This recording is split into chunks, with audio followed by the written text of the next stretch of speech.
ইন্নাল্লাহা আলিমুম বিযাতিস সুদূর। আমার আপনার অন্তরের গহীন কোণে কোন কথা লুকায় আছে দুনিয়ার কেউ জানে না, আমার পাশে শুয়ে থাকা বসে থাকা মানুষটাও জানে না, কিন্তু অন্তরে কি আছে যিনি জানেন তিনি কে? আল্লাহ তাআলা বলবেন, বান্দা আমি আল্লাহ তোমার অন্তরের খবর জানি। তুমি মিথ্যা কথা বলতেছ, তুমি যুদ্ধ করেছো যাতে করে দুনিয়ার মানুষ তোমার বীরত্বের প্রশংসা করে, যাতে করে দুনিয়ার মানুষ তোমাকে বাহাদুর বলে, বীর বলে। ও বান্দা, যে উদ্দেশ্যে তুমি যুদ্ধ করেছো দুনিয়ায় তুমি তা পেয়ে গেছো, দুনিয়ার মানুষ তোমাকে বীর বলছে, বাহাদুর বলেছে। সুতরাং আজকে আমি আল্লাহর তরফ থেকে তোমার জন্য কিছু নাই, তুমি চলে যাও, তোমার ঠিকানা হলো চিরস্থায়ী জাহান্নাম। 2 নম্বরে আল্লাহ তাআলা একজন দানবীরকে ডাকবে। আল্লাহ তাআলা জিজ্ঞাসা করবে, গোলাম কেন তুমি এই সম্পদ দান করছো? লোকটা বলবে, আল্লাহ আপনার দেওয়া সম্পদ আমি মানুষের জন্য দান করেছি, যার ঘর নাই তারে ঘর বানায় দিছি। কেন? বলে আপনার সন্তুষ্টির জন্য। আল্লাহ তাআলা বলবেন, না বান্দা, তুমি মিথ্যা বলতেছ, আমি আল্লাহ তোমার অন্তরের খবর জানি। তুমি দান করেছো যাতে করে দুনিয়ার মানুষ তোমার দানের প্রশংসা করে, দানবীর বলে, সমাজসেবক বলে। বান্দা, যে উদ্দেশ্যে তুমি দান করেছো তুমি দুনিয়ায় তা পেয়ে গেছো, তোমাকে দুনিয়ার মানুষ দানবীর বলেছে, সমাজসেবক বলেছে, তোমার দানের প্রশংসা করেছে।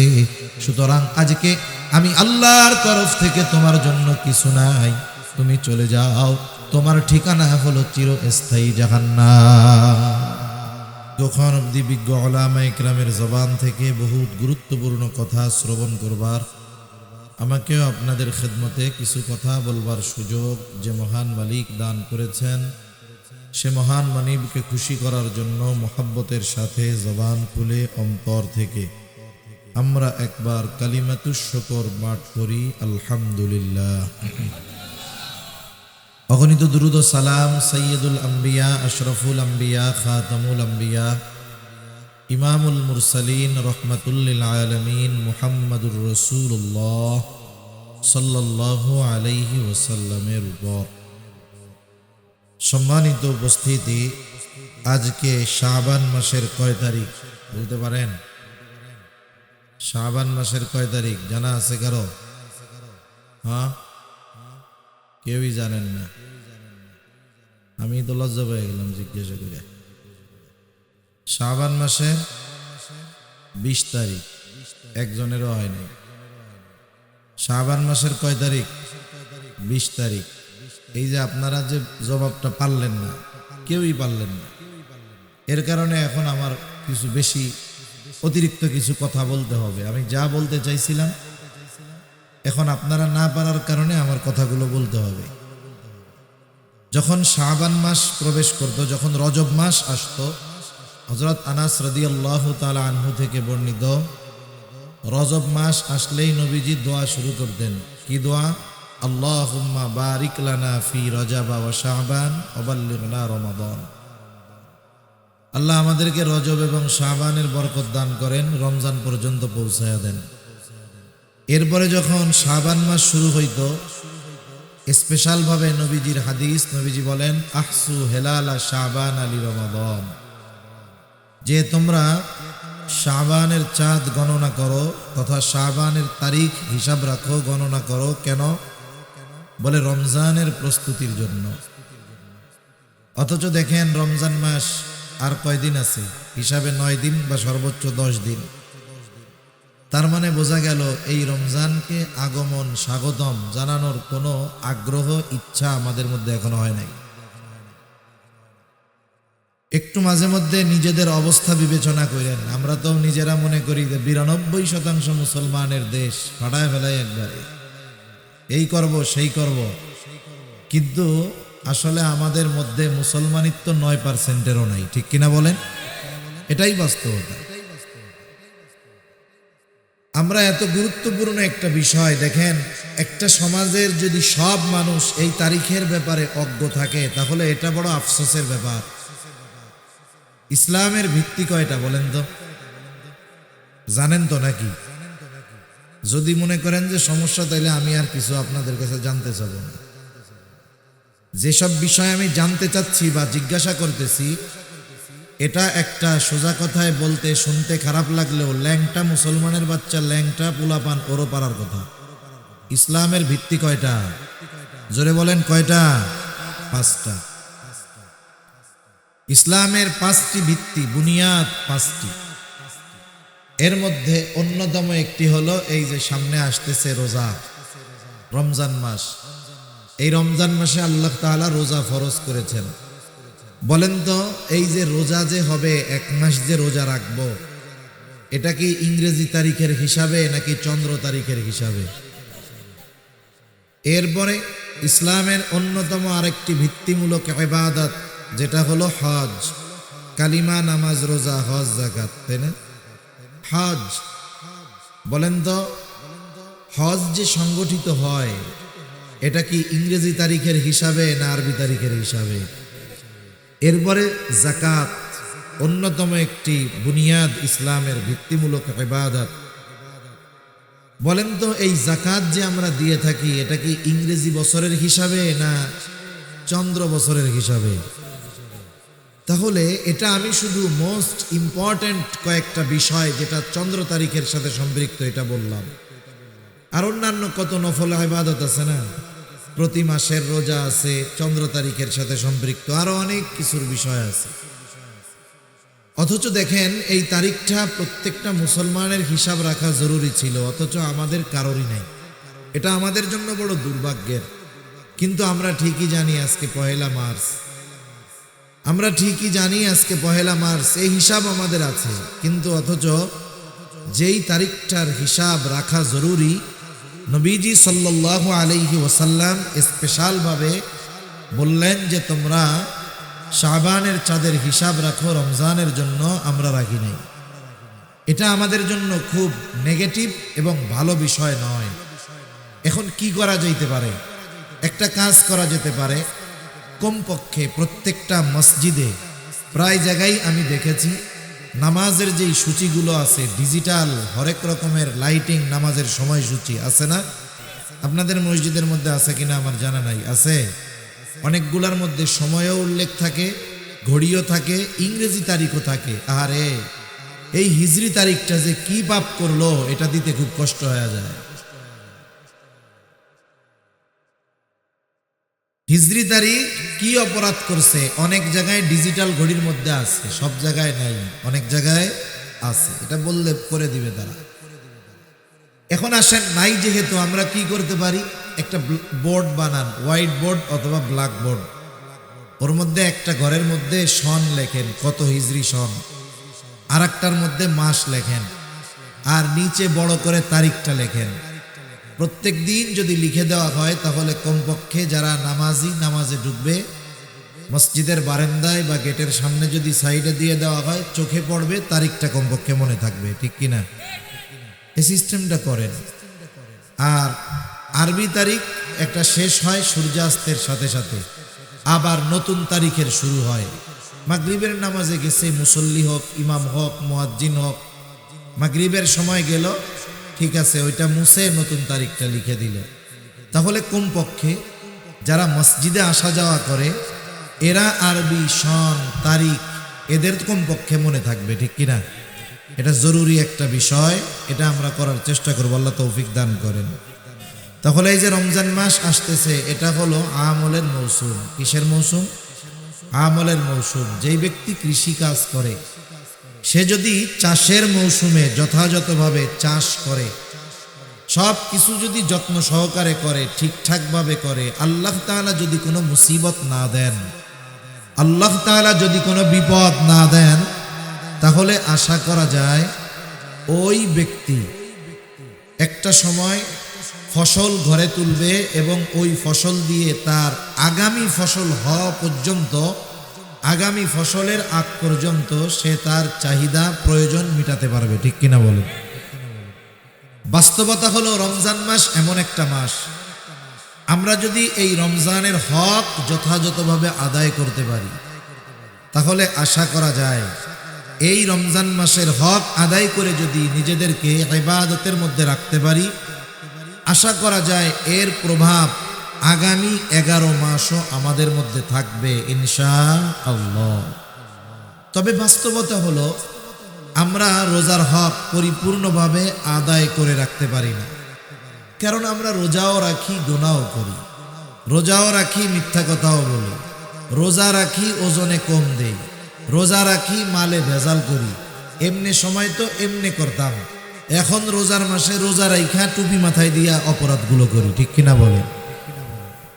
তাহলে এক্ষেত্রে অপরাধের প্রবণতা রোজার মাসে কমে না, অনেক সময় আরো বাড়ে। যারা বড় বড় ব্যবসায়ী এরা কি করে? মজুদদারি করে, আটকায় রাইখা কৃত্রিমভাবে দাম বাড়ায় দেয়।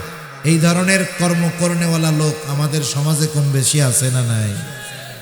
এজন্য রোজা রেখে আমরা যদি রোজার হক আদায় না করি, নিজেদেরকে পাপাচার অনাচার থেকে বিরত না রাখি, তাহলে ওই রোজার দ্বারা আগামী 11 মাস প্রভাবিত হওয়া, উপকৃত হওয়া আমাদের জন্য কঠিন হয়ে যায়।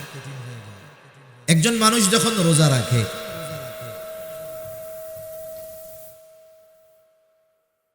একজন মানুষ যখন রোজা রাখে, রাসূল সাল্লাল্লাহু আলাইহি ওয়াসাল্লাম বলেন, কারো রোজা এটা না খেয়ে থাকার নামান্তর, কারো রোজা না খেয়ে থাকার নামান্তর। তার মানে সে না খেয়ে শুধু তার ফরজটাই আদায় হয়, কিন্তু রোজার পরিপূর্ণ ফজিলত পুরস্কার সে অর্জন করতে পারে না।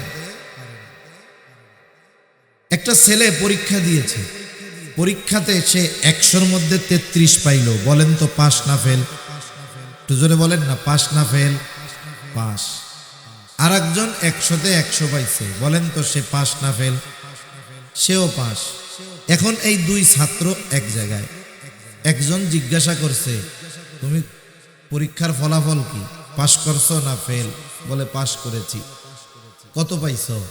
বলেন তো 33 পেয়ে যে পাস করছে সে তো পাস, কিন্তু ও যে 33 পাইছে আনন্দের সাথে বলবে নাকি লজ্জা পাবে বলতে? মাথা নিচে করে দেবে, 33 পেয়েছে। পাস করেও বলতে তার লজ্জা লাগে, ঠিক না? আর একজন 100 যে পাইছে, তুমি কি করছো? বলে আমিও পাস করছি। কত পাইছো? বলে আমি 100-তে 100 পেয়েছি। এখন বলেন তো দুইজনই পাস, তবে দুইজনের মধ্যে পার্থক্য আছে না নাই? সেজন্য অনেকে রোজা রাখে, রোজা রাইখা কত পায়? বলে 33। এইটা পাস কইরাও বলতে অনেক সময় লজ্জা পায়। আর একজন রোজা রাখছে, গুনাহ করে নাই, পাপ থেকে বাঁচছে, চোখের গুনাহ, জবানের গুনাহ থেকে বেঁচেছে, আমলের মাধ্যমে সময়কে ব্যয় করছে, বলে পাস করছে। কত পাইছো? বলে 100-তে 100 পেয়েছি। সুবহানাল্লাহ বলে। মনে রাখবেন, আপনাদের মসজিদগুলোতে যেই খতিব সাহেব আছেন উনি অবশ্যই রমজানের ফজিলত, মাসায়েল এগুলোর ব্যাপারে আলোচনা করবেন। এজন্য আমি ওই বিষয়টা বিশদ আলোচনা করতেছি না। এই বিষয়গুলো আলোচনা উনি করবেন যে রোজা রাখলে কি ফজিলত, বড় বড় ফজিলতের কথা আছে। এখন কথা হলো কোন রোজাদার ওই ফজিলতগুলো পাবে? বলে ওই রোজাদার পাবে যে গোল্ডেন A+ মার্কা পাস করছে, ঠিক কিনা বলেন? আর নাইলে কি হবে? ও শুধু পাস করছে, ওর ফরজিয়াতটা আদায় হলো, আল্লাহ তাআলার আদেশ মান্য করা হলো, কিন্তু এই রোজার কারণে আল্লাহ তাআলা স্পেশাল যেই পুরস্কার, মর্যাদা, সম্মানের কথা ঘোষণা করছেন, ওই যে পাপও করছে, এর কারণে সে ওগুলো থেকে বঞ্চিত থাকবে, ঠিক কিনা? এখন যে যথাযথভাবে ওই যে রোজার হক আদায় করে রোজা রাখবে, আশা করা যায় তার এই প্রভাবটা আগামী 11 মাস তার মধ্যে থাকবে। শেষ হওয়ার আগে আবার যদি হায়াত থাকে সে রোজা পেয়ে যাবে। তাই আল্লাহ সুবহানাহু ওয়া তাআলা আমাদের সকলকে রোজার হক আদায় করে এই রমজান মাস অতিবাহিত করার তৌফিক আল্লাহ দান করুন। সকলে বলি আমিন। সাথে সাথে আল্লাহ তাআলার কাছে আমরা স্পেশালভাবে দোয়া করব। হায়াত মৌতের কথা তো বলা যায় না, বলা যায়?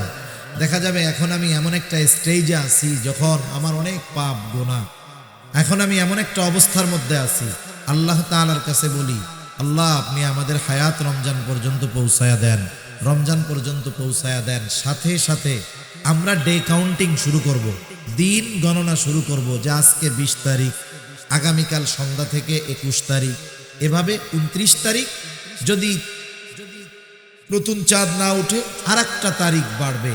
এখন কি হবে? যখন আমি এই তারিখগুলো রমজানের প্রস্তুতির জন্য হিসাব রাখব, রমজান যত নিকটে আসবে দেখবেন তত নিজের মধ্যে একটা আগ্রহ, উদ্দীপনা, ইচ্ছা, উচ্ছ্বাস পয়দা হবে, ঠিক কিনা বলেন? আগের থেকে যদি কিছু রোজা রেখে অভ্যস্ত হই, তাহলে দেখা যাবে রমজানের শুরুতে আমাদের ইবাদত করতে কষ্ট হবে না। কেন? বলে আমি আগের থেকেই তো প্রস্তুত আছি রোজা রাখার জন্য, ঠিক কিনা? নাইলে কি হয়, রোজার শুরুর দিকে যারা রোজার আগের থেকেই রোজার প্রস্তুতি নেয় না, এই শাবান মাসে টুকটাক কিছু নফল রোজা রাখলে একটা অভ্যস্ততা হয়, কিন্তু শাবান মাসেও রোজা রাখে নাই, হঠাৎ করে রোজা শুরু করছে যখন, সারাদিন না খেয়ে থাকতেছে। এইবার দুপুরের পরে মসজিদগুলোর মধ্যে দেখা যায়, গ্রাম হোক আর শহর হোক, এক একজন 4 হাত পাও 4 দিক দিয়ে শুয়ে আছে। এরকম হয় আপনাকে ওই দিকে? অনেক সময় বোঝা যায় না মইরা আছে না বাইচা আছে। এখন একজন যায় নড়া দেয়, কি হয়েছে, বাইচা আছেননি? হ্যাঁ বাইচা। কি হয়েছে? রোজায় ধরছে। মানে কইতেও কষ্ট হয়। কি বলে? বলে রোজায় ধরছে। আসলে রোজা কি ধরতে পারে নাকি? তার মানে রোজা রাখার কারণে যে ক্লান্তি, কষ্ট, সেটা তার উপরে প্রভাব ফেলেছে। কিন্তু আগের থেকে সে যদি একটু নিজের প্রস্তুত করত, অভ্যস্ত হইত, তাহলে শুরুর থেকেই রোজা, তারাবি, সাহারি, ইফতার সবগুলো প্রাণবন্ত সহকারে করতে পারতো, ঠিক কিনা বলেন? এজন্য যেহেতু এখনো সময় আছে 10 দিন, আমরা সময়গুলো গণনা করব, সাথে সাথে আমরা যেন যথাযথভাবে আনন্দ, উদ্দীপনা, আগ্রহের সাথে রোজাগুলো পালন করতে পারি, সেই প্রচেষ্টা আমরা করব। আল্লাহ তাআলা তৌফিক দান করেন। আমি যে আয়াতখানা আপনাদের খেদমতে তিলাওয়াত করেছি, উক্ত আয়াতে কারীমার মধ্যে আল্লাহ সুবহানাহু ওয়া তাআলা ইবাদতের পুরস্কার কয় ধরনের হবে আল্লাহ তাআলা সে কথা বর্ণনা করেছেন। আল্লাহ সুবহানাহু ওয়া তাআলা নারী এবং পুরুষের মধ্যে সৃষ্টিগত কিছু পার্থক্য এবং শরীয়তের সামান্য কিছু বিষয়ের পার্থক্য, তারতম্য ছাড়া আর সকল বিষয়ে নারী এবং পুরুষের মধ্যে আল্লাহ তাআলা সমতা দিয়েছেন। 1 নম্বর, সৃষ্টিগত যেই পার্থক্য বা তারতম্য। সৃষ্টিগত পার্থক্য কি? আল্লাহ তাআলা নারীকে স্পেশাল কিছু বৈশিষ্ট্য দিয়েছেন যেগুলো পুরুষকে দেন নাই, আবার পুরুষকে কিছু বৈশিষ্ট্য আল্লাহ তাআলা দিয়েছেন যেগুলো নারীকে দেন নাই। নারীর ওই বৈশিষ্ট্যগুলো দেখে আমরা বুঝতে পারি, বলতে পারি ইনি একজন নারী। পুরুষের বৈশিষ্ট্যগুলো দেখে আমরা বলতে পারি ইনি একজন পুরুষ। নারীর বৈশিষ্ট্য কি এগুলো বলার প্রয়োজন নাই, এমনিই আপনারা বুঝবেন। পুরুষের বৈশিষ্ট্য কি এগুলো বলা লাগে না, এগুলো এমনিই বোঝা যায় যে পুরুষের দাড়ি ওঠে, পুরুষের চেস্ট, বুক সমান থাকে, হ্যাঁ, এই ধরনের কিছু আলামত আছে। আল্লাহ তাআলা পুরুষের কণ্ঠের ভিতরে একটা কর্কশতা, শক্ত শক্ত ভাব দিয়েছেন। নারীদের ব্যাপার কি? সৃষ্টিগতভাবে যেগুলো দেখা যায়, আল্লাহ সুবহানাহু ওয়া তাআলা তাদেরকে দাড়ি দেন নাই, তারা লম্বা চুল রাখে, তাদের কণ্ঠের মধ্যে কোমলতা আল্লাহ তাআলা দান করেছেন। এছাড়াও কিছু দৈহিক পরিবর্তন আছে। এই বিষয়গুলো দেখে কে পুরুষ কে নারী আমরা বুঝতে পারি, ঠিক কিনা বলেন? এটা একটা পার্থক্য। এখন শরীয়তে কি পার্থক্য? শরীয়তে যেই পার্থক্যগুলো আছে, যেটা দৃশ্যমান মনে হয় কিন্তু আসলে এটাকে পার্থক্য বলা যায় না, কিন্তু বাস্তবতা হলো শরীয়তের যেই বিষয়টা নিয়ে ইসলাম বিদ্বেষীরা ইসলামের উপরে সবচাইতে বড় আঘাত করার অপচেষ্টা করে, এটা হলো যে তারা বলে ইসলাম সম্পদ বন্টনের ক্ষেত্রে নারীদেরকে ঠকিয়েছে। নাউজুবিল্লাহ। আসলে বাস্তবতা হলো ইসলাম ঠকায় নাই, ইসলাম নারীকে জিতিয়েছে। মনে করেন 2 জন মানুষ, আপনার দুজনকেই চেনা, দুজনকেই জানা। আপনি একজনকে মাসের বেতন দেন 50,000, আপনার জানা আছে যে ওই লোকের খরচ 50,000-এর বেশিও কোনো মাসে হয়, তাকে দিলেন কত? 50,000। আর একজনকে দিয়েছেন আপনি 25,000, আপনি জানেন যে এই লোকের খরচ আছে মাসে 15,000, তাহলে 50,000 যাকে দেওয়া হইল দেখা যাচ্ছে বেশি, কিন্তু তার খরচটাও বেশি, মাস শেষে তার কিছুই থাকে না। কিন্তু যাকে 25,000 দিলেন, এই ব্যক্তির খরচ 15,000, মাস শেষে তার থাকে 10,000। বলেন তো, যদিও দেখা যায় 50,000 বেশি, যদিও দেখা যায় 25,000 কম, কিন্তু 50,000 ওয়ালার খরচ বেশি হওয়া, 25,000-এর খরচ কম হওয়ায় বলেন তো মাস শেষে, দিন শেষে, বছর শেষে লাভবান কে? যারে বেশি দিয়েছেন সে, না যাকে কম দিয়েছেন সে? বিষয়টা আপনি যদি এরকম ধরেন, বিষয়টা মোটামুটি এরকম। আল্লাহ তাআলা পুরুষকে দিয়েছেন নারীর দ্বিগুণ, দেখা যায় নারীকে দিয়েছেন অর্ধেক কম, কিন্তু বাস্তবতা হলো নারীকে যা দিয়েছেন তাই থেকে যায়, একটুও কমে না।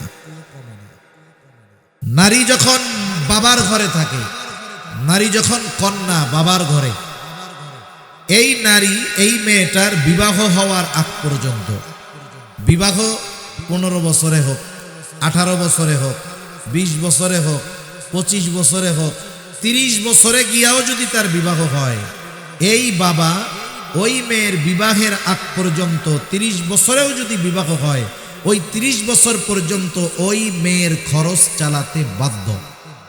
ওই মেয়ের খরচ চালাতে কি বলেন? বাধ্য, বিবাহ দেওয়ার আগ পর্যন্ত। কিন্তু একটা ছেলের ক্ষেত্রে বাবা খরচ দিতে বাধ্য কতক্ষণ? একটা হলো বাধ্য, আর একটা হলো স্বইচ্ছায় দেওয়া, দুটার মধ্যে তফাৎ আছে। একটা ছেলের ক্ষেত্রে বাবা খরচ দিতে বাধ্য ততক্ষণ, বলে ছেলে বালেগ না হবে যতক্ষণ। একটা ছেলে বালেগ হয় কয় বছরে বলতে পারেন? আহাদ্দুল বুলুগ হলো আরবিতে 15 বছর। চন্দ্র হিসাবে 15 বছর বয়সে একটা ছেলে বালেগ হয়েই যায়। এর আগেও হতে পারে, 12 বছরেও হতে পারে, 13 বছরেও হতে পারে, 14 বছরেও হতে পারে। তবে ইংরেজি হিসাবে যেহেতু 15 বছর, ইংরেজি হিসাবে আরবির থেকে মাইনাস হবে প্রতি বছরে 10 দিন করে, তাহলে 150 দিন আরও যদি মাইনাস দেন, তাহলে ইংরেজি হিসাবে 14.5 বছরের একটু বেশি সময়, এর মধ্যে একটা ছেলে পরিপূর্ণ বালেগ হয়ে যায়। তার মানে একটা বাবা ছেলের খরচ চালাতে বাধ্য সর্বোচ্চ 14.5 বছর পর্যন্ত। এরপরে গিয়া যদি বাপ কয় আমি তোমার খরচ দিতে পারবো না, বলেন বাবার এই কথা বলার অধিকার আছে না নাই? কিন্তু একটা মেয়ে যখন বালেগ হবে, বিবাহ হয় নাই, বাপ যদি বলে তোমার খরচ দিতে পারবো না, এই কথা বলার অধিকার বাবার আছে? তার মানে দেখেন, শুরুতেই বাবার ঘরে থাকা অবস্থায় মেয়ে অধিকার পায় বেশি, ফ্যাসিলিটি পায় বেশি, সুযোগ সুবিধা পায় বেশি। আর যদি বাবা ইচ্ছা করে 14.5 বছরের পরে ছেলের খরচ দিবে না, তাহলে এটা বাবার ইচ্ছা। যদি বাবা দেয়, এটা বাধ্য দিতে, এটা দিতে বাবা বাধ্য নয়, বরং বাবা এটা সন্তানের প্রতি এক্সট্রা ইহসান করে দেয়। ঠিক কিনা বলেন? তাহলে বলেন, বাবার ঘরে যখন ছেলে আর মেয়ে, অধিকারের ক্ষেত্রে ইসলাম ছেলেকে জিতাইলো নাকি মেয়েকে জিতাইলো? এবার মেয়েটার বিবাহ হবে, বিবাহ যে করতে যাবে সে যদি যাইয়া কয় আমি বিবাহ করতে রাজি, কিন্তু মেয়ের খাবার দিতে পারবো না, পোশাক দিতে পারবো না, বাসস্থান দিতে পারবো না, চিকিৎসার খরচ দিতে পারবো না, পর্দায় রাখতে পারবো না, এই পারবো না, তাইলে বলেন ওর সাথে কি মেয়ে বিবাহ দিবে না ওরে পিটানি দিবে? কবুল বলার আগে এই বিষয়গুলোর ব্যাপারে সে সম্মতি দেয়। ঠিক কিনা বলেন? যে আমি সব দায়িত্ব নিয়ে এখন আমি বিবাহ করলাম। তাহলে একটা মেয়ে যখন বিবাহের পরে স্বামীর ঘরে যায়, এই স্বামী তার সব খরচ চালাতে বাধ্য, তার কোনো খরচ নাই। ওষুধ লাগবে 10 টাকার, ওইটাও স্বামী দিতে বাধ্য। খাবার খাবে, স্বামী দিতে বাধ্য। এখন আসেন, এরপরে আল্লাহ তাআলা তাকে সন্তান সন্ততি দিল, একটা সময় স্বামী মারা গেল। ইসলাম কি বলে? ইসলাম বলে এইবার তার যেই সন্তান আছে, ছেলে আছে, একেবারে যতদিন এই মা বেঁচে থাকবে, সন্তান তার মায়ের খরচ চালাতে বাধ্য। ঠিক কিনা বলেন?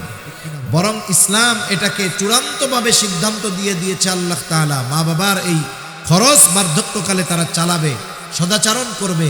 তাহলে বলেন, একটা মেয়ের বাবার ঘরে, স্বামীর ঘরে, সন্তানের কাছে যখনই থাকবে তার কোনো খরচ আছে? জোরে বলেন, খরচ আছে? কিন্তু একটা ছেলে তার জীবনের শুরু থেকেই খরচ, বিয়ে করতে গেলে খরচ, পোলাপান হইলে খরচ, অসুস্থ যদি বউ হয় খরচ, মা বাপ অসুস্থ হইলে তার খরচ, সন্তানগুলো অসুস্থ হইলে তার খরচ। তার মানে ছেলের খরচের কোনো শেষ নাই, মরার আগ পর্যন্ত তার খরচ। ঠিক কিনা কর? তাহলে বলেন, যদিও দেখা যায় যে ইসলাম ছেলেকে বেশি দিয়েছে ঠিক, দেখা যায় বেশি, বলেন তো ছেলের খরচ কম না বেশি? আর মেয়েকে দেখা যায় অর্ধেক দিয়েছে, কিন্তু মেয়ের কোনো খরচ আছে? তাহলে এই দৃষ্টিকোণ থেকে ইসলাম মেয়েকে ঠগায় নাই, ইসলাম মেয়েদেরকে এই জায়গায়ও জিতিয়ে দিয়েছে। সুবহানাল্লাহ বলে। এজন্য যারা ইসলাম বিদ্বেষী, যারা বলে যে ইসলাম নারীদেরকে ঠকিয়েছে, এটা তাদের একটা শয়তানি মার্কা কথা। কি মার্কা কথা বলেন? শয়তানি মার্কা কথা। আল্লাহ তাআলা বুঝবার তৌফিক দান করুক। কিন্তু ইবাদতের ক্ষেত্রে আল্লাহ তাআলা এমনটা কখনো করবেন না যে একজন ছেলে রোজা রাখলে এক সওয়াব, মেয়ে রোজা রাখলে আর এক সওয়াব, এরকম নাকি? ইবাদতের ক্ষেত্রে সকলের প্রতিদান সমান। এই যে ইবাদতের মৌসুম আসতেছে, আমি যেই কথাটা মূলত আপনাদের সাথে একটু আলোচনা করতে চাই, এই যে ইবাদতের মৌসুম আসতেছে, আমরা এত কষ্ট করে ইবাদত করব, রোজার মাস, ওই মাসে যে নামাজ পড়ে না সেও 5 ওয়াক্ত নামাজ পড়ে, চেষ্টা করে পড়ার। এরপরে যে গুনার মধ্যে জড়িয়ে থাকতো সেও চেষ্টা করে গুনার থেকে বেঁচে থাকবো। এত পরিশ্রম করে রাত জেগে ইবাদত করবে, কষ্ট করবে, তারাবির নামাজ পড়বে। এখন যদি এই আমলগুলো আল্লাহর কাছে কবুল না হয়, কিয়ামতের দিন যদি দেখে দুনিয়ায় তো নামাজ কালাম ঠিকমতো পড়ি নাই, যাও পড়ছিলাম তাও কবুল হয় নাই, তাইলে এই ব্যক্তির মতো কষ্ট আর কারো কি হবে বলেন? এজন্য আমাদের চেষ্টা করা দরকার, যেই ইবাদতগুলো করব ওই ইবাদতগুলো যেন আল্লাহ তাআলার কাছে কবুল হয়। এখন আসেন আল্লাহ তাআলা কি বলেন? আল্লাহ তাআলা বলেন, মান আমিলা সালিহাম মিন যাকারিন আও উনসা ওয়া হুয়া মুমিন ফালানুহয়িয়ান্নাহু হায়াতান তাইয়্যিবা ওয়ালানাজজিয়ান্নাহুম আজরাহুম বিআহসানি মা কানু ইয়ামালুন। আল্লাহ রাব্বুল আলামিন বলেন, মান আমিলা সালিহাম মিন যাকারিন আও উনসা ওয়া হুয়া মুমিন। আল্লাহ তাআলা বলেন, যে নারী অথবা পুরুষ নেক আমল করে আর সে মুমিন। সোজা কথা হলো, ঈমান অবস্থায় যেই নারী অথবা পুরুষ নেক আমল করে তথা আমলে সালেহ করে, আল্লাহ তাআলা বলেন তার জন্য 2 ধরনের পুরস্কার। এক ধরনের পুরস্কার আল্লাহ তাআলা দিবেন দুনিয়ায়, আর এক ধরনের পুরস্কার দিবেন আখিরাতে। ঈমান সহকারে যদি নারী অথবা পুরুষ নেক আমল করে, আমলে সালেহ করে, বলেন তো কয় ধরনের পুরস্কার? এক ধরনের পুরস্কার আল্লাহ তাআলা দিবেন দুনিয়ায়, আর এক ধরনের পুরস্কার আল্লাহ তাআলা দিবেন আখিরাতে। প্রথমে একটা জিনিস আমাদের মনে রাখতে হবে, যখন ঈমান অবস্থায় কেউ কোনো আমল করে, ভালো কাজ করে, আর ওই ভালো কাজগুলো কবুল হওয়ার যেই শর্ত সেগুলো যদি ঠিক থাকে, তাহলে ওই ঈমানদার তার ভালো কাজের প্রতিদান শুধু দুনিয়ায় পায় তা নয়, বরং ওই ভালো কাজের প্রতিদান দুনিয়াতে অল্পই দেওয়া হয়, বরং ওই ভালো কাজের পূর্ণ প্রতিদান আল্লাহ দেয়। আর যদি কোনো বেঈমান দুনিয়ায় ভালো কাজ করে, বেঈমান যদি দুনিয়ায় কোনো ভালো কাজ করে, আল্লাহ তাআলা তার ওই ভালো কাজের প্রতিদান শুধু দুনিয়ায় দেয়, আখিরাতে দেয় না। কেউ যদি কোনো ভালো কাজের প্রতিদান আখিরাতে চায়, অবশ্যই তাকে ঈমানদার হওয়া লাগবে। আমাদের কথা যেহেতু ঈমানদার নারী পুরুষের বিষয়ে, এই জন্য এদিকেই আমরা কথাটা বলি। এখন আসেন, আল্লাহ তাআলা প্রথমে বললেন ঈমানদার নারী অথবা পুরুষ যদি আমলে সালেহ করে। এখন কথা হইল আমলে সালেহ জিনিসটা কি? একটা হলো শুধু আমল, আর একটা হলো আমলে সালেহ। আমল যে কেউ করতে পারে, অসুবিধা নাই, কিন্তু সবার আমলটা আমলে সালেহ হয় না। আমলে সালেহ হলো ওই আমল যেই আমল আল্লাহ তাআলার কাছে কবুল হয়। কি হয় বলেন? কবুল হয়। আমলে সালেহ হওয়ার জন্য অনেকগুলো শর্ত আছে। কম্পালসারি যেই শর্ত সেটা তো ঈমান, এটা তো থাকলোই। ঈমান যদি না থাকে তো আমলে সালেহই হবে না। সাথে সাথে আরো কয়েকটা বিষয় যদি আমরা ঠিক রাখতে পারি, তাহলে আমার আপনার আমল যদি অল্প হয়, ছোট হয়, ওই অল্প আমলের জন্য বড় প্রতিদান যিনি দিবেন তিনি কে? তাহলে আমল যদি আল্লাহ তাআলার কাছে কবুল করাতে হয়, তাহলে 1 নাম্বার ঈমান তো লাগবেই, 2 নাম্বার লাগবে ইখলাস, তথা নিয়তের বিশুদ্ধতা লাগবে যে আমি এই আমলটা কার জন্য করতেছি। আমি নামাজ পড়তেছি কার জন্য? আমি হজ করতেছি আলহাজ হাজি হওয়ার জন্য নাকি আল্লাহর জন্য? আমি দান সাদকা করতেছি কার জন্য? আল্লাহর জন্য। এই বিষয়গুলো আগে ফিক্সড করতে হবে। মোট কথা হলো আমার ছোট বড় সকল আমল আল্লাহ তাআলার জন্যই করতে হবে। ইখলাস বিষয়টা দেখা যায় না। ইখলাসের সম্পৃক্ততা হলো অন্তরের সাথে। কিসের সাথে? এজন্য আল্লাহ রাব্বুল আলামিনের কাছে ইখলাসওয়ালা ইবাদত বড় সুন্দর ইবাদত বলে পরিগণিত হয়। আল্লাহ তাআলা বেশি ইবাদত চান না, আল্লাহ রাব্বুল আলামিন সুন্দর ইবাদত চান। পবিত্র কোরআনুল কারীমের সূরাতুল মুলক আল্লাহ তাআলা বলেন, আল্লাযী খালাকাল মাউতা ওয়াল হায়াতা লিয়াবলুয়াকুম আইয়ুকুম আহসানু আমালা। তিনি আল্লাহ যিনি মৃত্যু এবং জীবন সৃষ্টি করেছেন। কেন? বলে লিয়াবলুয়াকুম, তোমাদের পরীক্ষা করার জন্য। আবার যদি প্রশ্ন করি আল্লাহ কিসের পরীক্ষা? বলে পরীক্ষা হলো আইয়ুকুম আহসানু আমালা, পরীক্ষা হলো তোমাদের কার আমল কত সুন্দর। তাহলে বলেন আল্লাহ তাআলা বেশি ইবাদত চায় নাকি সুন্দর ইবাদত চায়? এখন সুন্দর কাকে বলে? আমাদের সংজ্ঞায় সুন্দর একরকম, আল্লাহ তাআলার সংজ্ঞায় সুন্দরটা হলো আর এক রকম। আমরা সুন্দর বলি ওইটাকে যেটা চোখে দেখার পরে আমাদের ভালো লাগে, এটাকে বলি সুন্দর। কিন্তু আল্লাহ তাআলার কাছে সৌন্দর্যের সম্পর্কটা হলো অন্তরের সাথে। যদি আল্লাহ তাআলার কাছে চেহারা সৌন্দর্যের কারণে সুন্দর বলে বিবেচিত হইতো, তাহলে ওই আফ্রিকার মানুষগুলো এরকম দামি মানুষ হতে পারত না। আল্লাহ তাআলার কাছে আফ্রিকার অনেক কালো মানুষের দাম অনেক। হযরত বেলাল রাদিয়াল্লাহু তাআলা আফ্রিকান লোক, কালো। বলেন তো আল্লাহর কাছে দাম কম না বেশি? তাহলে আল্লাহ তাআলার সংজ্ঞায় সুন্দর কারা? নবীজি বলেন, ইন্নাল্লাহা লা ইয়ানজুরু ইলা সুওয়ারিকুম ওয়ালাকিন ইয়ানজুরু ইলা কুলুবিকুম। নিশ্চয়ই আল্লাহ তাআলা কারো সূরত দেখেন না, আল্লাহ তাআলা কারো সিরাত দেখেন না। আল্লাহ তাআলা দেখেন না কে কত সুন্দর, কার বংশ কত বড়, কার বংশ কত ভালো। আল্লাহ কি দেখেন? বলে ওয়ালাকিন ইয়ানজুরু ইলা কুলুবিকুম, বরং আল্লাহ তাআলা দেখেন কার অন্তর কেমন, কার হৃদয়টা কেমন। এখন ইবাদত কবুলের অন্যতম দ্বিতীয় শর্ত ইখলাস। বলেন ইখলাস কি দেখার সাথে সম্পৃক্ত না হৃদয়ের সাথে সম্পৃক্ত? মনে করেন আপনাদের মসজিদে আইসা আমি হুজুর নামাজে দাঁড়ায় গেছি, মসজিদ ভরা মুসল্লি, হুজুর নামাজে দাঁড়িয়েছে, সকলে হুজুরের দিকে তাকায়। বাপ বাপ আমারও যে মানুষ তো আমারে দেখতেছে, আমার নামাজ দেখতেছে, তাইলে আমার নামাজটা একটু সুন্দরভাবে পড়তে হবে।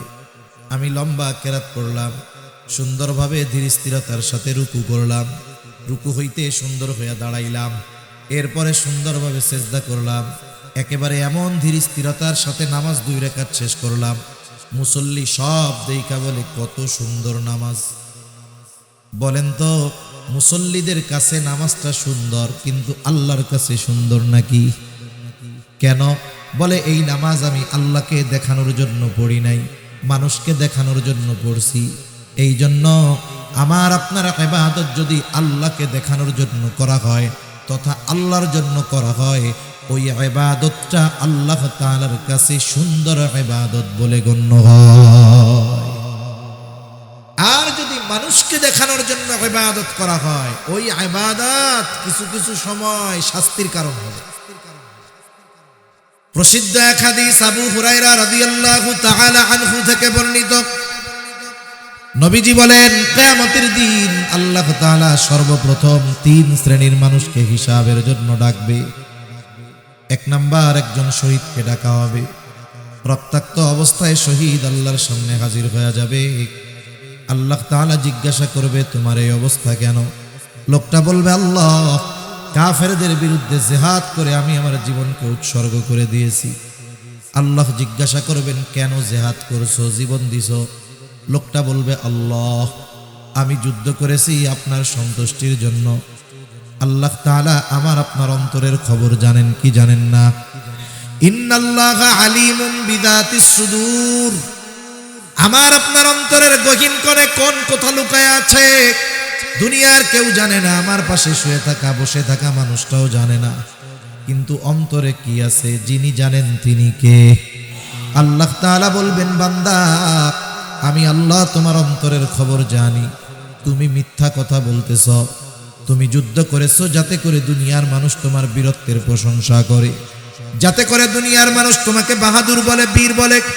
ও বান্দা, যে উদ্দেশ্যে তুমি যুদ্ধ করেছো দুনিয়ায় তুমি তা পেয়ে গেছো, দুনিয়ার মানুষ তোমাকে বীর বলছে, বাহাদুর বলেছে। সুতরাং আজকে আমি আল্লাহর তরফ থেকে তোমার জন্য কিছু নাই, তুমি চলে যাও, তোমার ঠিকানা হলো চিরস্থায়ী জাহান্নাম। 2 নম্বরে আল্লাহ তাআলা একজন দানবীরকে ডাকবে। আল্লাহ তাআলা জিজ্ঞাসা করবে, গোলাম কেন তুমি এই সম্পদ দান করছো? লোকটা বলবে, আল্লাহ আপনার দেওয়া সম্পদ আমি মানুষের জন্য দান করেছি, যার ঘর নাই তারে ঘর বানায় দিছি। কেন? বলে আপনার সন্তুষ্টির জন্য। আল্লাহ তাআলা বলবেন, না বান্দা, তুমি মিথ্যা বলতেছ, আমি আল্লাহ তোমার অন্তরের খবর জানি। তুমি দান করেছো যাতে করে দুনিয়ার মানুষ তোমার দানের প্রশংসা করে, দানবীর বলে, সমাজ সেবক বলে। বান্দা, যে উদ্দেশ্যে তুমি দান করেছো তুমি দুনিয়ায় তা পেয়ে গেছো, তোমাকে দুনিয়ার মানুষ দানবীর বলেছে, সমাজ সেবক বলেছে, তোমার দানের প্রশংসা করেছে। সুতরাং আজকে আমি আল্লাহর তরফ থেকে তোমার জন্য কিছু নাই, তুমি চলে যাও, তোমার ঠিকানা হলো চিরস্থায়ী জাহান্নাম। এরকম লোক দেখাই না, দানবীর আছে না, কত জায়গায় আছে। এক মাদ্রাসার হুজুর কইতেছে, হুজুর একজন 50,000 টাকা দান করছিল মাদ্রাসায়, তা বলছিল চিঠি দিয়া যে আমার নামটা একটু সুন্দরভাবে সবার সামনে বলে দিবা। তা বেচারার আর কইতে টইতে মনে নাই। এখন এই যে মাহফিলে মানুষের সামনে বলে নাই কেন, দানের ঘোষণা দেয় নাই কেন, পরে এসে টাকা ফেরত নিয়ে গেছে গা। গত বছর না তার আগের বছর খবরে দেখলাম একজন লোক মসজিদে ফ্যান দান করছে, সে হলো মেম্বার ক্যান্ডিডেট ছিল, এখন হইতে পারে নাই। যেই এলাকায় মসজিদে ফ্যান দিছে ওই এলাকার মানুষও তারে ভোট দেয় নাই, আস্তে করে মসজিদের ফ্যানগুলো খুলে নিয়ে গেছে গা। এইরকম দান যদি কোটি কোটি টাকাও করা হয়, কোনো লাভ আছে? দানবীর হওয়ার লাইগা দান করে লাভ নাই, ভোট পাওয়ার লাইগা দান করে লাভ নাই, কোনো দাম নাই এইসব, ঠিক কিনা বলেন? তৃতীয়তে আল্লাহ তাআলা একজন কারি সাহেবকে ডাকবে, আলেমকে ডাকবে। আল্লাহ তাআলা জিজ্ঞাসা করবে, বান্দা কেন কোরআন শিখেছো, কেন ইলম অর্জন করেছো? লোকটা বলবে, আল্লাহ কোরআন শিখেছি আপনার সন্তুষ্টির জন্য। আল্লাহ তাআলা বলবে, না বান্দা, তুমি মিথ্যা বলতেছ, তুমি কোরআন শিখেছো যাতে করে মানুষ তোমার তিলাওয়াতের প্রশংসা করে, তুমি আলেম হয়েছো যাতে মানুষ তোমারে আলেম বলে। মানুষের প্রশংসা পাওয়ার জন্য ইলম অর্জন করেছো, কোরআন শিখেছো, যে উদ্দেশ্যে অর্জন করেছো তা দুনিয়ায় তুমি তা পেয়ে গেছো। সুতরাং আজকে আমি আল্লাহর তরফ থেকে তোমার জন্য কিছু নাই, তুমি চলে যাও, তোমার ঠিকানা হলো চিরস্থায়ী জাহান্নাম। তাহলে দুনিয়াতে মানুষ ইবাদত করার পরেও যদি ওই ইবাদত আল্লাহর জন্য না হয়, ওই ইবাদত আখিরাতে নাজাতের কারণ হবে না, বরং ধরা পড়ে যাওয়ার কারণ হতে পারে, ঠিক কিনা বলেন? এজন্য আমরা আমাদের ছোট বড় সব ইবাদত কার জন্য করব বলেন? মানুষকে দেখানোর জন্য কোনো ইবাদত করব না। 2 নাম্বার যেই জিনিসটা দরকার সেটা হলো ইবাদত করতে হবে, তবে সেটা সুন্নাত তরিকায়, আল্লাহর জন্য করতে হবে, সুন্নাত তরিকায় করতে হবে। ইবাদতের পদ্ধতিটা হবে নবীজির দেখানো পদ্ধতি অনুসারে। দুনিয়াতে এমন কোনো ইবাদত নাই যে ইবাদত সুন্নাত তরিকায় নাই, বরং সুন্নাত তো হলো এমন এক পরশ পাথর, যেই পরশ পাথর যদি দুনিয়ার কোনো কাজের সাথে লাগায় দেওয়া হয় ওটাও ইবাদত হয়ে যায়। সুবহানাল্লাহ। যেমন দৈনিক আমাদের কিছু কাজ থাকে, জরুরত ছাড়া পায়খানা প্রস্রাব করা, খানা দানা খাওয়া, এটা প্রতিনিয়তই আমরা করি কি করি না?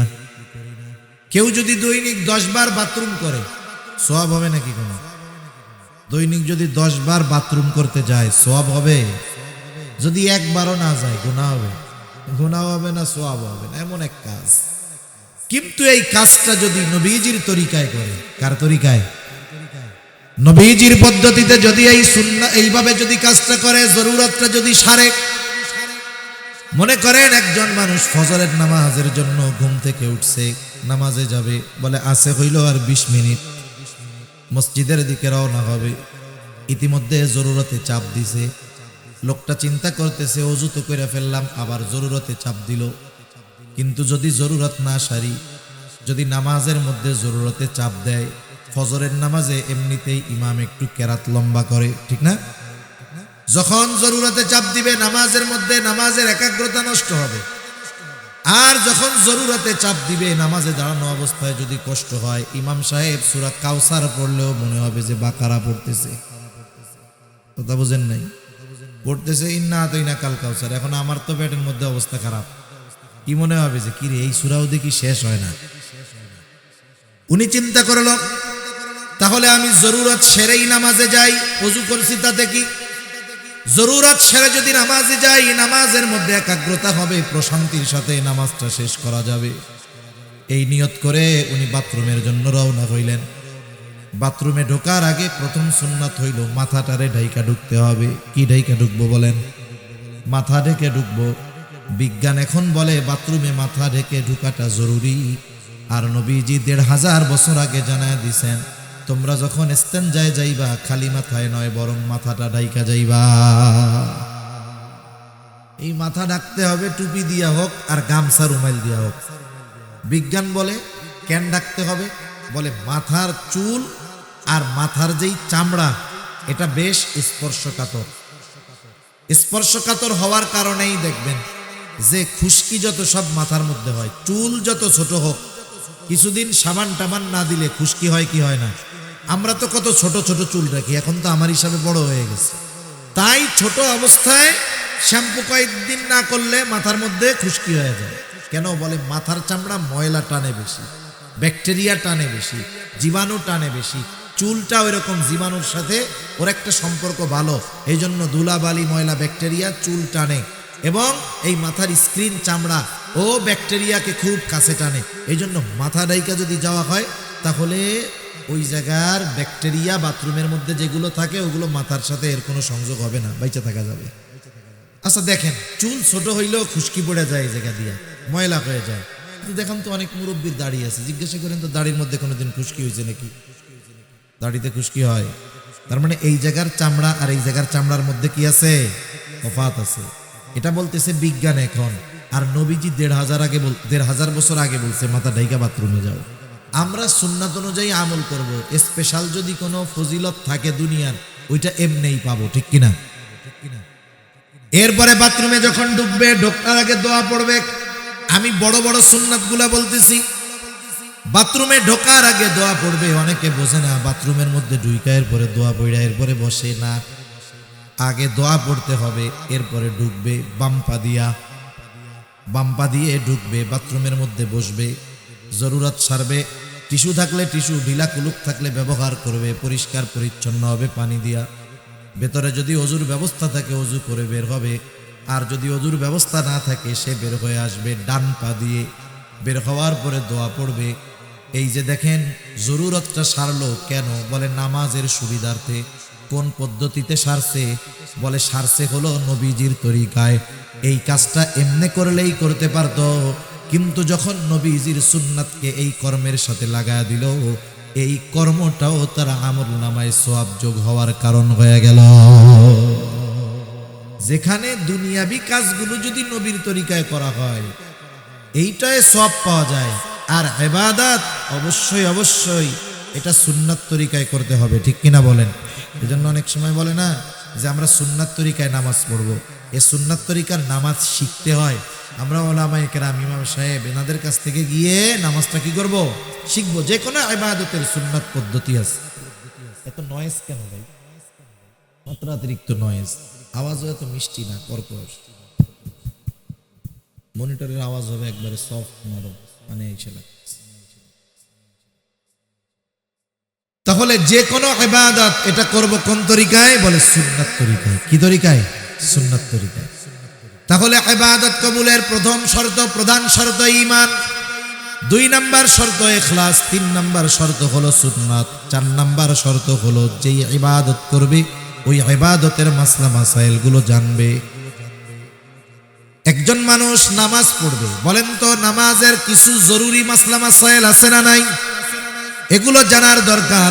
এই জন্য নবীজি সাল্লাল্লাহু আলাইহি ওয়াসাল্লাম বলেন, তলাবুল ইলমি ফারিদাতুন আলা কুল্লি মুসলিম। দ্বীনি ইলম শিক্ষা করা প্রত্যেক মুসলমান নরনারীর উপরে ফরজ। কতটুকু ফরজ? কেউ কেউ বলেন একজন নিজে দ্বীনের উপরে পরিপূর্ণ চলার জন্য যতটুকু ইলমে দ্বীন দরকার শেখা ফরজ। আবার কেউ কেউ বলেন না, আর একটু বেশি শিখতে হবে। কতটুকু বেশি? আল্লাহ তাআলা কোরআনুল কারীমের মধ্যে বলেন, ইয়া আইয়ুহাল্লাযীনা আমানু কু আনফুসাকুম ওয়া আহলিকুম নারা। আল্লাহ তাআলা বলেন, হে ঈমানদারেরা, নিজে জাহান্নামের আগুন থেকে বাঁচো, অধীনস্থদেরকেও বাঁচাও। নিজে কেমনে বাঁচবা? বলে আল্লাহ তাআলার আদেশ নিষেধ মান্য করার মাধ্যমে নিজে জাহান্নাম থেকে বাঁচো। অধীনস্থদের কেমনে বাঁচাইবা? বলে তাদেরকে দ্বীনের উপরে পরিচালনা করার মাধ্যমে বাঁচাও। নিজে চলার মাধ্যমে বাঁচো, অধীনস্থদেরকে চালানোর মাধ্যমে বাঁচাও। এখন বলেন, আমি আপনি যদি পরিপূর্ণ দ্বীনের উপরে চলতে যাই, ইলমে দ্বীন অর্জন করার দরকার আছে না না? নিজে যদি চলতে চাই ইলমে দ্বীন দরকার, তাইলে আরেকজনরে যদি চালাইতে চাই ওই চালানোর জ্ঞান দরকার আছে না নাই? তাহলে কতটুকু শিখতে হবে? বলে কমপক্ষে নিজে এবং নিজের অধীনস্থদেরকে দ্বীনের উপরে চালানো যায় এই পরিমাণ ইলমে দ্বীন শিক্ষা করা প্রত্যেক মুসলমান নরনারীর উপরে ফরজ। এখন বাস্তবতা হইল, আমাদের সমাজের অনেক মানুষ আছে নামাজি, ভালো মানুষ, 5 ওয়াক্ত নামাজ পড়ে, কিন্তু আফসোস এই পরিমাণ ইলমে দ্বীন সে শিক্ষা করে নাই। তাহলে তো সে গুনার মধ্যে আছে, ঠিক কিনা বলেন? এখন শিখবো কেমনে? এক এক কথায় আসলে এক একটা শুধু বাড়তে থাকে। আমি চাইতেছি কমাইতে, এটা আরো বাড়ে। শিখবো কেমনে? শেখার পদ্ধতিটা কি? আমাদের ছোট ছোট বাচ্চা যারা আছে এদেরকে আমরা মাদ্রাসায় দিলে, নুরানি মাদ্রাসায় দিলে এগুলো শিখতে পারবে, ঠিক কিনা বলেন? শুনেন, যে জামানা আসতেছে, আগামী প্রজন্ম দ্বীনহীন হয়ে যায় কিনা, দ্বীন শূন্য হয়ে যায় কিনা, তাদেরকে তো নাস্তিক মুরতাদ বানানোর জন্য আমাদের পাঠ্যপুস্তকের মধ্যে নাস্তিক্যবাদ, সেকুলারিজম, ধর্মহীনতা, সমকামিতা সহ সকল ধরনের পাপাচার শিক্ষা দেওয়ার অপচেষ্টা চলতেছে, ঠিক কিনা বলে? আমরা বুঝতেছি যে এ শিক্ষার দ্বারা আমাদের সন্তান জান্নাতের রাস্তা বহুদূর, ওর জাহান্নামে এলো দৌড়ায় দৌড়ায় যাবে। কেউ চায় না যে তার সন্তান বদ্দীন হোক। তাহলে কি করার দরকার? বলে সন্তানদেরকে আগে দ্বীন শেখাইতে হবে। আপনি আগে আপনার সন্তানটাকে মাদ্রাসায় দিবেন, দ্বীন শিখাবেন।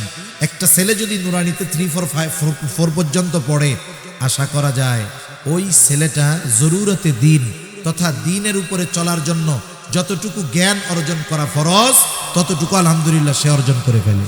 তাহলে কি হইল? আপনি তাকে যেই যে দ্বীনের উপরে চালানোর জন্য দ্বীন শেখাইলেন, এটা তার হক আপনার উপরে ছিল। আপনি যেই বাপ, ডাক্তারের বাপ, ইঞ্জিনিয়ারের বাপ, অনেকে এসে গর্বের সাথে বলে আমার 3 পোলা ডাক্তার।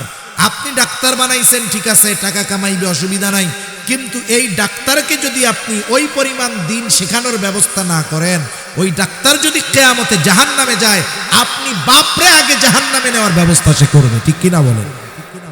এজন্য জাগতিক লাইনে যা বানান না কেন সেটা পরের হিসাব, কিন্তু তার ভিত্তিমূলক শিক্ষাটা দ্বীনি শিক্ষায় দেন। এটা এখন আমাদের জন্য সর্বোচ্চ জরুরি, কারণ আমাদের সন্তানদের ক্লাস 3 থেকেই নাস্তিক বানানোর কর্মকাণ্ড এরা চালু করে দিচ্ছে, ঠিক কিনা বলেন?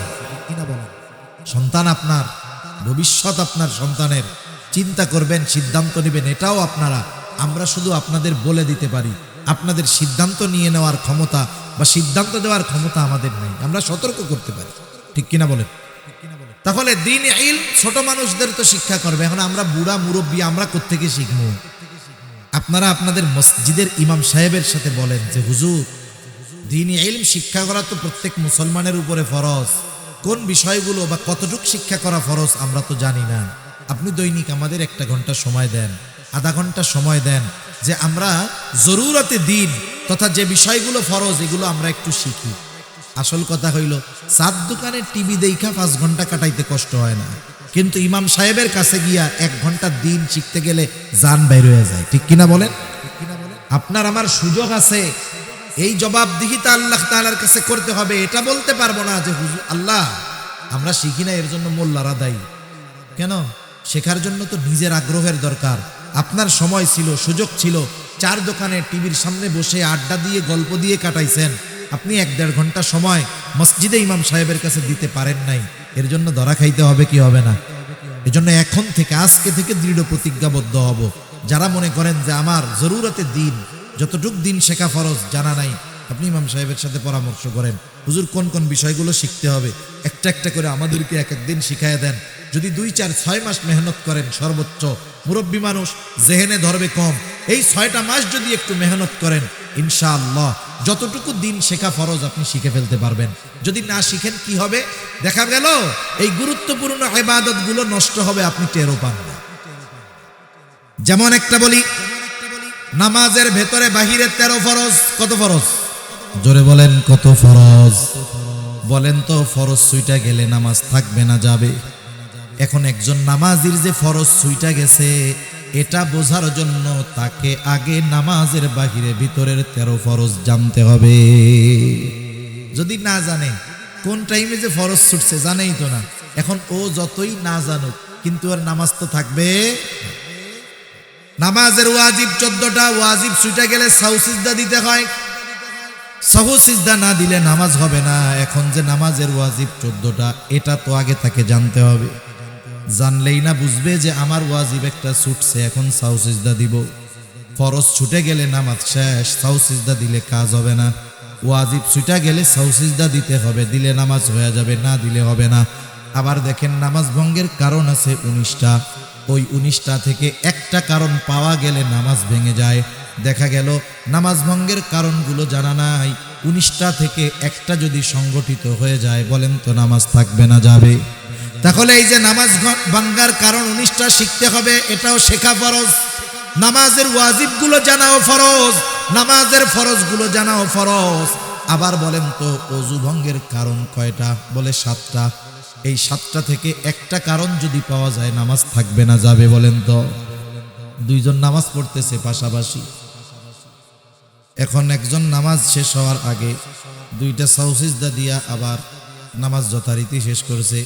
পাশের জন জিজ্ঞাসা করে, বাইরে তুই যে সাহু সিজদা দিলি কারণটা কি? বলে, কারণ হইল আমার একটু হদস হয়ে গেছে, মানে একটু বায়ু বের হয়ে গেছে। কি হয়েছে? বাতাস বের হয়েছে আর কি। এখন বলেন তো, বাতাস বের হইলে কি ওযু থাকবে? ওযু যদি না থাকে, নামাজ থাকবে? ও সাহু সিজদা 2টা 200 দিলে কি ওর নামাজ হবে নাকি? দেখেন, একটার সাথে একটা কানেক্টেড। যেমন নামাজের বাহিরে ভিতরে 13 ফরজের প্রথম ফরজ কি বলে? শরীর পাক, কাপড় পাক। প্রথম শরীর পাক, তারপরে কি? কাপড় পাক। এখন একজন গোসল তার ফরজ, এখন গোসল ফরজ হয়েছে, শরীর পাক বানাইতে হবে না? শরীর পাক কেমনে হবে? বলে, গোসলের ফরজ যেগুলো আছে এগুলো জেনে গোসল করতে হবে, এরপরে তার দৈহিক পবিত্রতা অর্জন হবে। ঠিক কিনা বলেন? এখন হাতে গোসলের ফরজই জানে না, কাজ হবে? শরীর পাক হবে? হবে না। এরপরে মনে করেন কাপড় পাক, কাপড় পাক হইতে হবে। এখন মনে করেন কাপড়ের উপর একটা নাপাকি পড়ছে, এখন এই নাপাকি পড়লে কতটুক নাপাক থাকলে নামাজ হয়ে যাবে, কতটুক থাকলে হবে না, এটা তার জানার দরকার আছে না নাই? এখন মনে করেন একটা পোলা পাইনের 1 ফোঁটা মুত পড়ছে। কি পড়ছে? প্রস্রাব পড়ছে।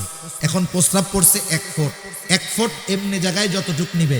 বলেন তো, কাপড়ের উপরে পড়লে ওই ফোঁটা কি জায়গায় থাকবে না ছড়ায় যাবে? এখন আপনি যদি মনে করেন যে ও ফুলা অজ্ঞাত 1 ফোঁটাই মুছছে, এতে আর কি হইব, চল এটা পরে নামাজ পড়ে ফেলি, কিন্তু আপনার ওই কাপড়ের উপরে যখন ফোঁটা পড়ছে, ওটা যেই পরিমাণ জায়গায় ছড়ায়া যায়, ওই কাপড় নাপাক খাওয়ার জন্য যথেষ্ট। কথা বুঝেন নাই? দেখেন, সেজন্য কি, আমার ইবাদত ঠিক হইতে হইলে তাহারাতের মাসআলা, পবিত্রতার মাসআলাগুলো জানতে হবে, ওযুর ফরজগুলো আমার জানতে হবে, গোসলের ফরজ জানতে হবে, ওযু ভাঙার কারণগুলো জানতে হবে। একটার সাথে একটা কানেক্টেড। আসল বিষয় হলো, এগুলো সমাজের অনেক মুসল্লি জানে না, শিখতেও চায় না। ঠিক কিনা বলেন? শিখতে চায় না কেন? বলে, আমি যে গোসলের ফরজগুলো জানি না, আমি যে ওযুর ফরজগুলো জানি না, এটা যদি হুজুরে জানে তাইলে তো আমি লজ্জায় শেষ। শরম না? শরম।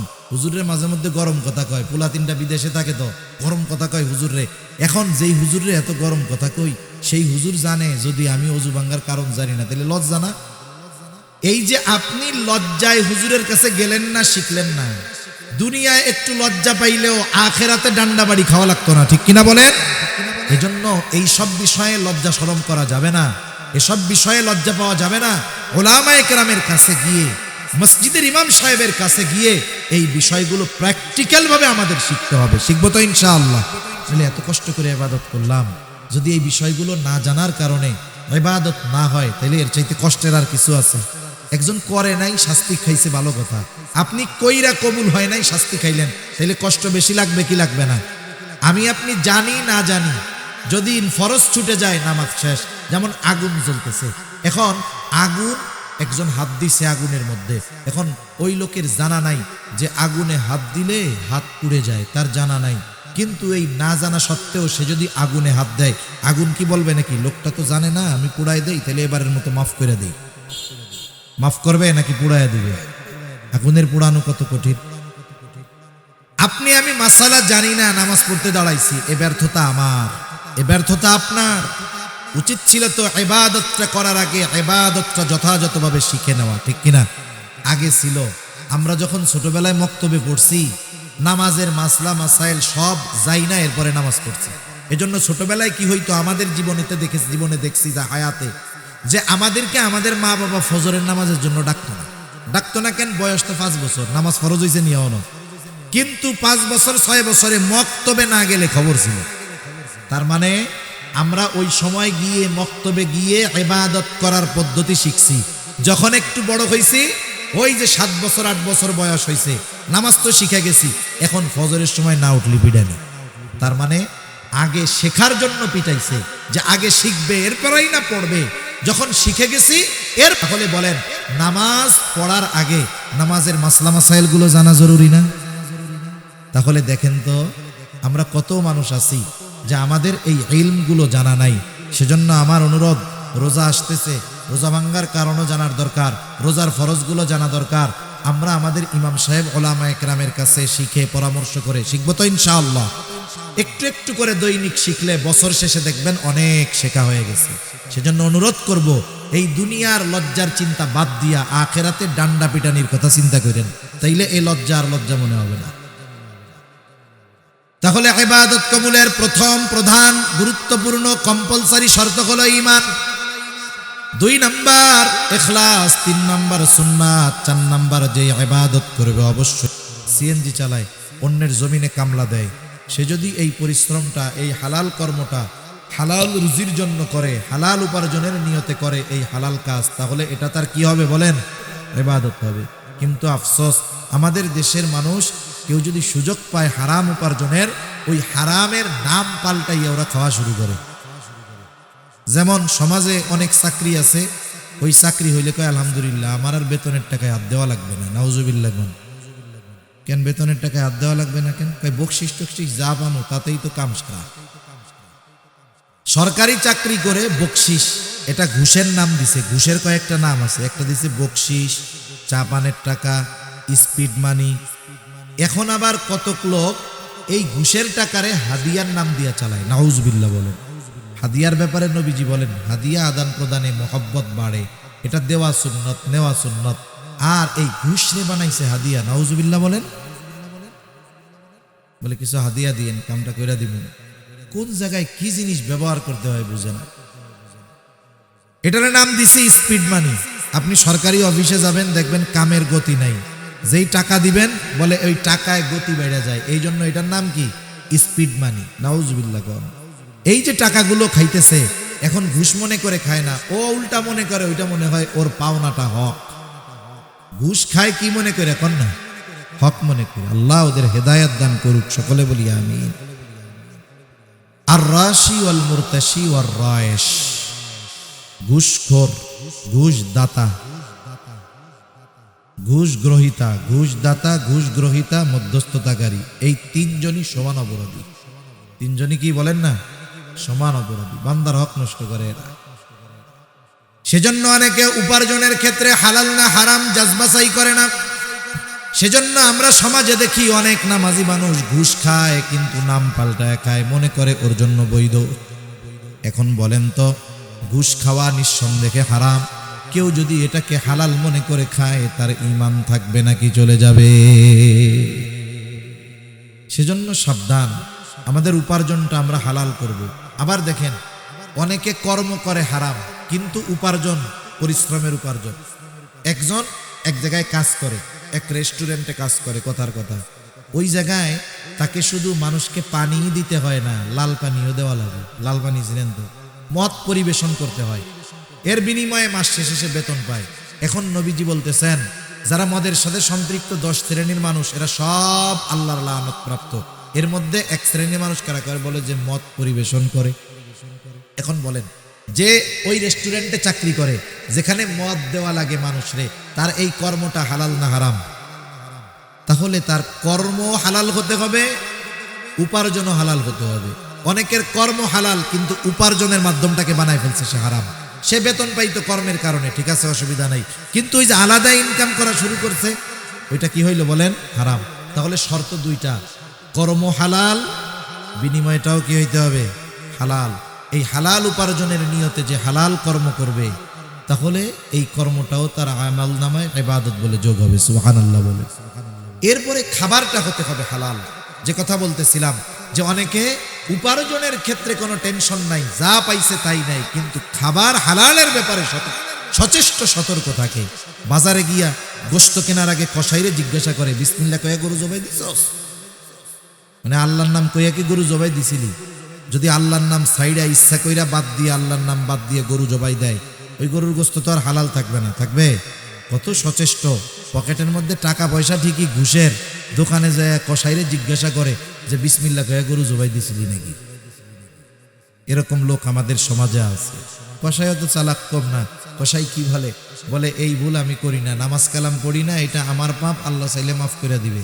ইচ্ছা করে যদি বিসমিল্লাহ বাদ দিয়া গরু জবাই দেই, এই গরুর গোশত হালাল থাকবে না, যারাই খাবে সবাইরে হারাম খাওয়ানো হবে, আমার কবিরা গুনাহ হবে, বান্দার হক নষ্ট হবে। এত হিসাব দিতে রাজি নাই, এই জন্য গরু জবাই দেওয়ার সময় বিসমিল্লাহ কইতে ভুলি নাই আমি। এবার খুশির ঠেলায় বলে, রমজান মাস চলে আসতে তো, বাংলাদেশ যা 800 টাকা গরুর কেজি, কয়দিন পরে 2000-1000 টাকা হয়ে যায় কিনা ঠিক নাই, তাহলে দে রোজার মাসে সেহরির খাওয়ানি গরুর গোশত দে, 10 কেজি দে আমাকে। এখন বলেন, সুন্দর মতো হালাল গরুর গোশত কেনার সময় পকেট থেকে টাকা দিছে, এটা কি? জোরে বলেন, এটা কি? আরে হারাম টাকা দিয়ে হালাল কিনলো, সে তো হারামের মতোই, ঠিক কিনা বলেন? এজন্য আমাদের উপার্জনটাও হালাল হতে হবে, খাবারটাও হালালই হওয়া লাগবে। এখন যাদের খাবার উপার্জন হারাম, হারামের সাথে যারা তাদের নিজের জীবনটাকে জড়ায় ফেলছে, এদের বড় বড় কয়েকটা ক্ষতি। 1 নাম্বার ক্ষতি, যে হারাম খায় তার দোয়া আল্লাহ তাআলা কবুল করে না। এই যে দোয়া কবুলের ঘোষণা আল্লাহ তাআলার পক্ষ থেকে যেই সময়গুলোতে আছে, এই যে লাইলাতুন নিসফে মিন শাবান গেছে, প্রতিদিন মধ্যরাতের পর থেকে নিয়ে সুবহে সাদিক পর্যন্ত আল্লাহর যেই ক্ষমার ঘোষণা আছে, রোজার মাসে স্পেশাল শবে কদর, এই ফজিলতের মাস, সময় ক্ষমার ঘোষণা আছে। বাইতুল্লাহ গেছে, দোয়া কবুলের কত স্থান আছে, যেই জায়গাগুলোয় গেলে আল্লাহ দোয়া কবুল করে। কিন্তু ওই হারামখোর যে, সে যতই বিনয়ের সাথে দোয়া কবুলের সময়, দোয়া কবুলের স্থানে গিয়েও যদি দোয়া করে, এই হারামখোরের দোয়া আল্লাহ কবুল করবে। তাহলে 1 নাম্বার ক্ষতি, দোয়া কবুল হবে না। 2 নাম্বার যেই ক্ষতি, আল্লাহর নবী বলেন, লা ইয়াদখুলুল জান্নাতা জাসাদুন গুযিয়া বিল হারাম, হারাম ভক্ষণকারীর শরীর জান্নাতে প্রবেশ করবে না। যেই দেহ হারাম টাকা দিয়ে গঠিত, যে হারাম খাবার দিয়ে গঠিত, এই দেহটা জান্নাতের জন্য অনুপযুক্ত। একটু চিন্তা করে দেখেন তো, দুনিয়ার সামান্য সুখ স্বাচ্ছন্দ্যের কথা চিন্তা করে, দুনিয়া একটু ভালো পড়ার লোভে, একটু ভালো খাবার আশা করে যারা উপার্জনকে হারাম বানিয়েছেন, খাবারকে হারাম খাবার দ্বারা দেহ গঠন করতেছেন, এই মানুষগুলার শরীরকে আল্লাহ তাআলা, আল্লাহর নবী জানিয়ে দিয়েছেন, জান্নাতের জন্য এগুলো অনুপযুক্ত বলে ঘোষণা করা হয়েছে। 3 নাম্বার ক্ষতি, বলে তার ইবাদত কবুল হবে না। আল্লাহ তাআলা বলেন, ইয়া আইয়ুহার রাসূলু কুলু মিনাত তাইয়্যিবাতি ওয়া'মালু সালিহা। আল্লাহ তাআলা বলেন, হে রাসূলগণ, কুলু মিনাত তাইয়্যিবাত, আপনারা পবিত্র খান, ওয়া'মালু সালিহা, আর আমলে সালেহ করেন। বুজুর্গানে দ্বীন বলেন, আল্লাহ ওয়ালাদের জবানে শুনেছি, যার খাবার পবিত্র হয় না, তার ইবাদত আল্লাহর কাছে কবুল হয় না। যারা খাবার পবিত্র হয় না তারা আমলে সালেহ হয় না। তার মানে খাবার পবিত্র দরকার, এরপরে যদি আমল করে অন্যান্য শর্তগুলো যদি ঠিক থাকে তার ইবাদত আল্লাহ তাআলা কবুল করে নেয়। হারাম খাবারের হারামের চতুর্থ ক্ষতি, বলে হারামকে যদি কেউ হালাল মনে করে ঈমান থাকে না।